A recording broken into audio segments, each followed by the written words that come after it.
welcome back to the channel. Okay, I have a whole basket full of farm fresh eggs here, and this morning I am going to show you how to hard boil them. That actually lets you peel these eggs. So if you are new to farm fresh eggs, they don't peel very well when you hard boil them. So if you want to do anything like deviled eggs or just have a normal hard boiled egg as a snack, which is what we like to do, the whites go off with the shell and it just makes a big mess. So I'm going to show you the perfect trick to not have to have an Instapot, because I know a lot of people use that, to hard boil these eggs so that they peel perfectly every single time. Then later this morning, so I want to get these ready for a snack for today, and then later this morning we are heading off to pick up our Azure Standard order. That's how I monthly grocery shop and get my pantry staples back on my shelf in bulk.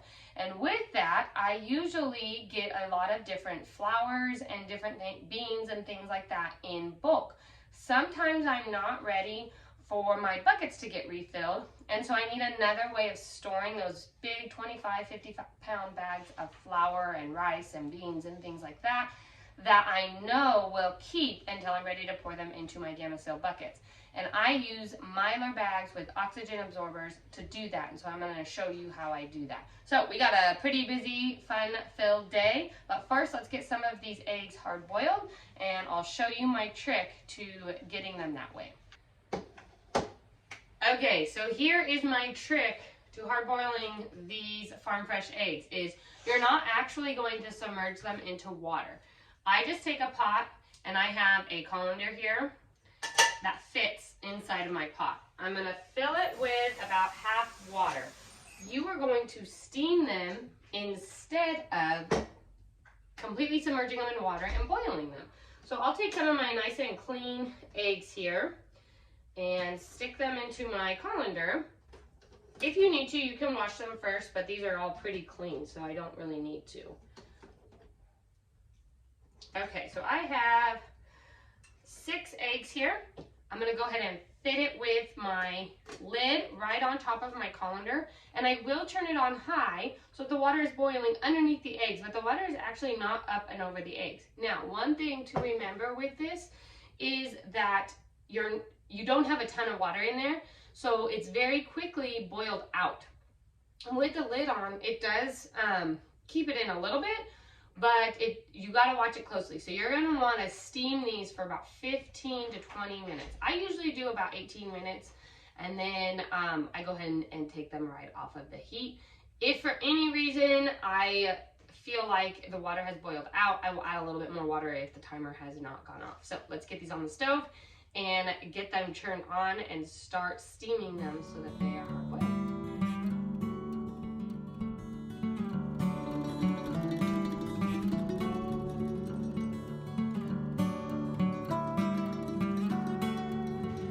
Okay, so these have been going for about 15 minutes now. I'm going to go ahead and turn them off of the heat. I'm going to go run them under some cool water and pop them in the fridge to cool down completely before I peel my eggs. Okay, the eggs are completely cooled down, and I'm going to crack one open so you can see. Let's go ahead and do this nice green one. So we're just going to crack it like you normally would. And look at that.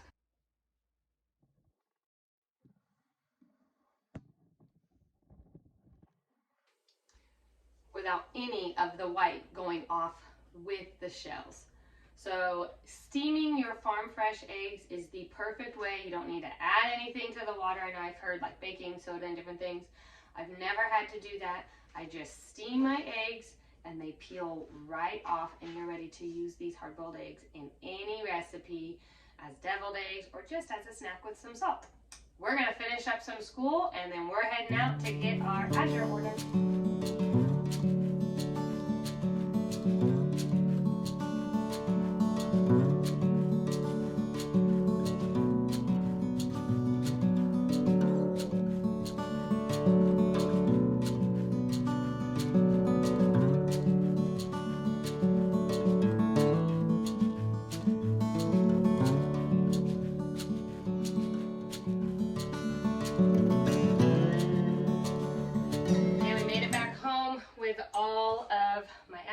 boxes.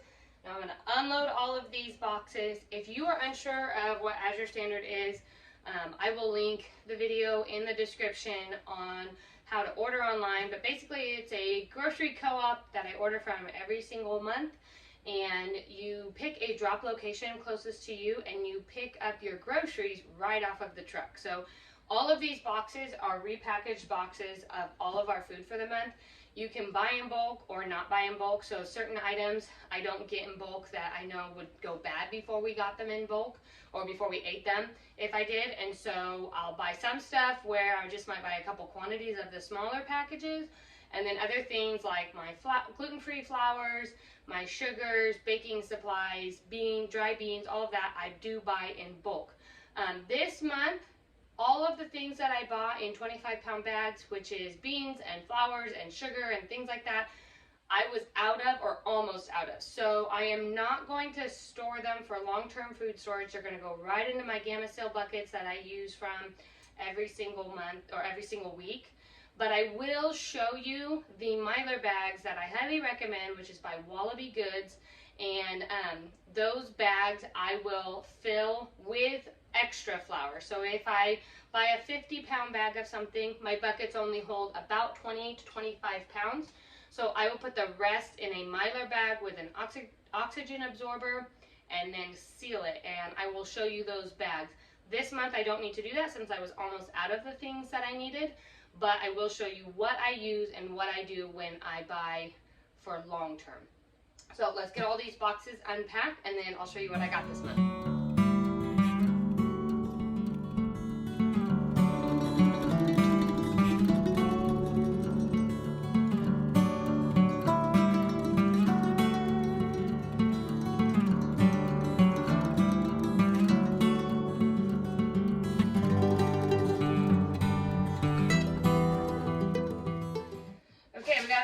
Unboxed and kind of organized so that I can run through it quickly. This month I didn't try anything new, so I don't really have anything.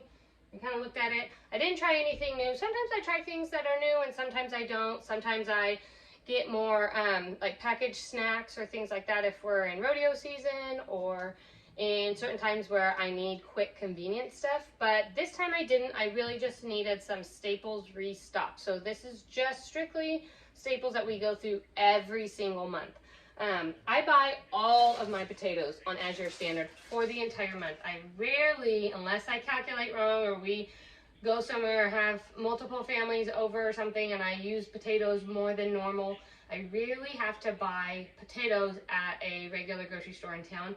I buy my russet potatoes, golden potatoes, and red potatoes. We are a meat and potato family, so we go through a lot.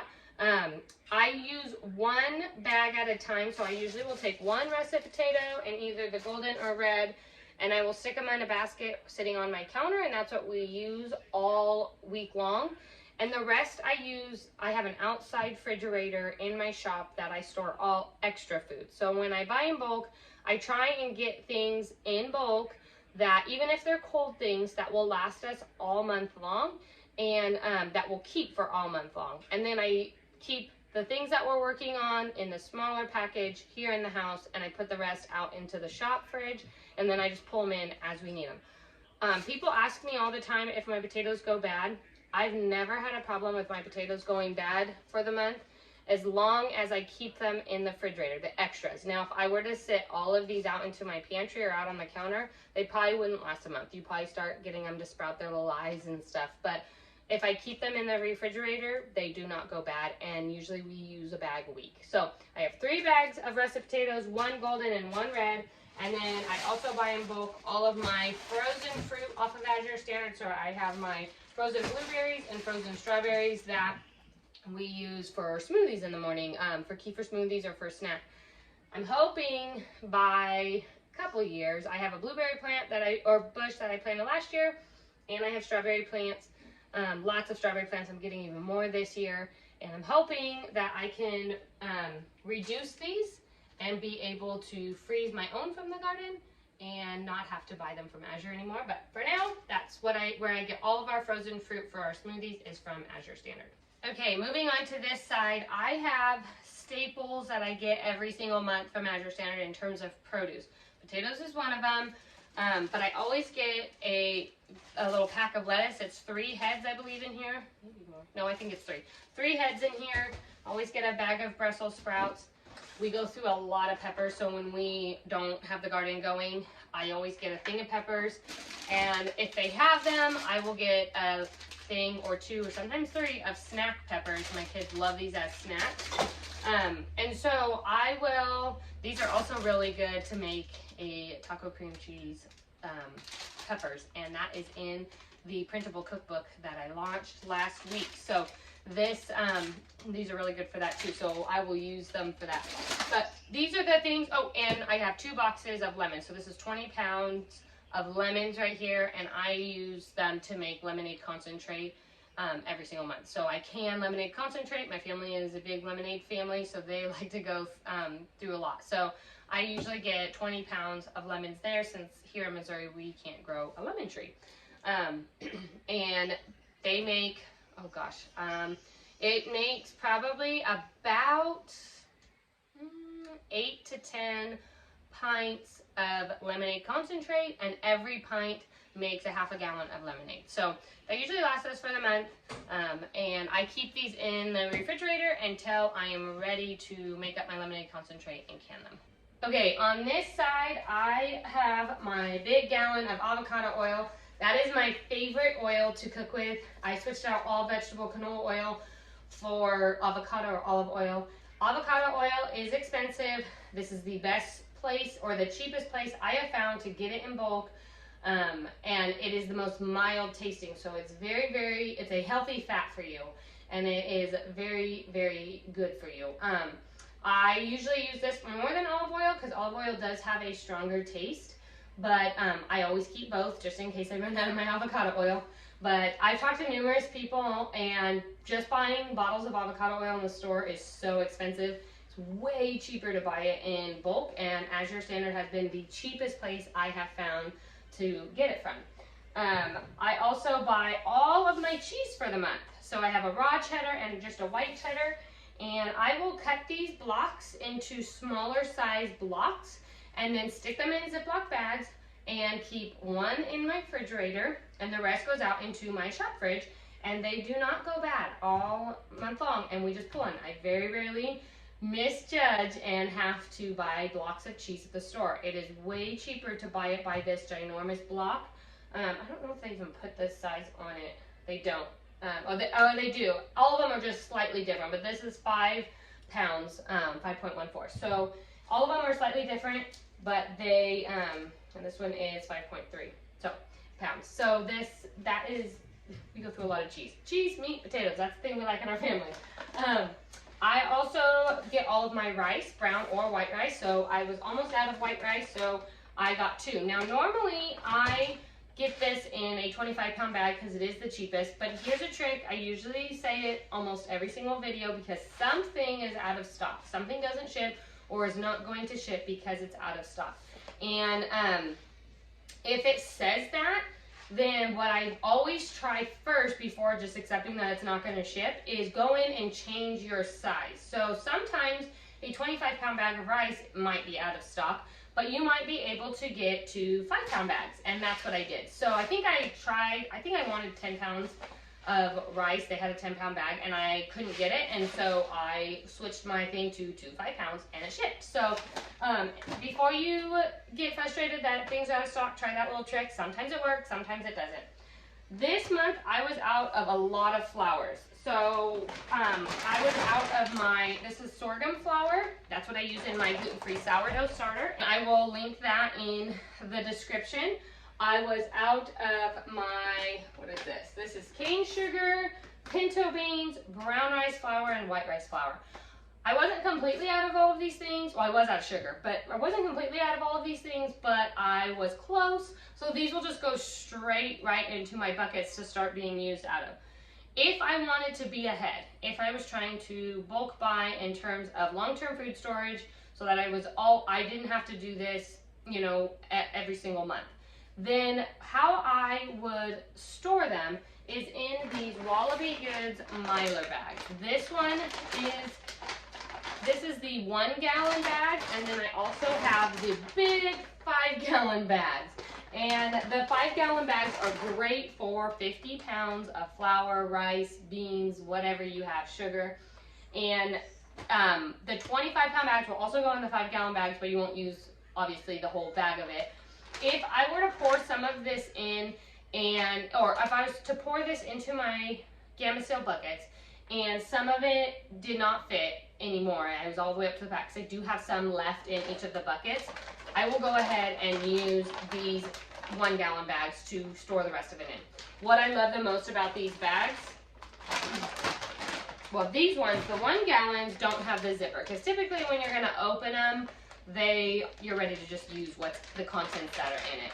But all you need is your clothes iron, your hair straightener, you just need something like that. You don't need an extra tool, and you put the heat along the top, and it seals it for long-term food storage. Every single Mylar bag comes with, or the packs come with the oxygen absorbers, and so with the exception of salt or sugar, you would put your flour, your beans, your rice, whatever you have in your bag, stick an oxygen absorber in it, and then seal it shut with your hair straightener. And they all come with these nice little sticker labels that you can write what the contents are, the date, and put them right on them. These are water resistant, light resistant, and they are very, very, very sturdy. So these are my favorite way to store for long-term food storage. In these big old 5-gallon bags, which is what I probably use the most, because some of my local Mennonite stores, they carry 50 pounds of flours and sugars and things like that. And so if I see a good deal, I will snag it. Well, 50 pounds does not fit in a Gamma-Seal bucket. So I will use these. And what I like the most about it is that these big old bags, pulling out, these big old bags have the zipper. So you can clamp them shut with your straightener or your clothes iron. And then there's a little tab here where you would just pull it off when you're ready to use it. You can pour enough of it into your Gamma-Seal bucket or container or whatever you use, and then zip it back up so that it reseals itself if you don't use all the contents in this big old bag. I really like that because I have some in there that, and you can re-clamp with your hair straightener again to make it long term again if you need to. I have some in there from a 50 pounds of tapioca starch that I had gotten, and I had only put some of it in my Gamma-Seal bucket because it didn't all fit, and so I just keep pouring back into my bucket as I need to, and I just re-zipped it up and it's good to go. So that is my favorite thing there.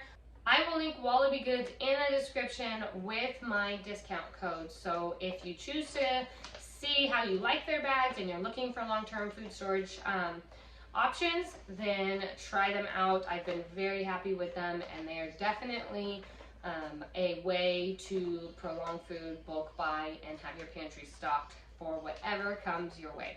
So I hope that this was helpful, gave you some new ideas on what to get for Azure Standard and how to set up your pantry for long-term food storage and to use both hand in hand. Thanks for watching, and make sure to like and subscribe. I send out one new video a week on YouTube, and if you jump on over to the blog and put in your email, I send out 2 emails a week over there. So I hope this was helpful, and we'll see you next time. Take care.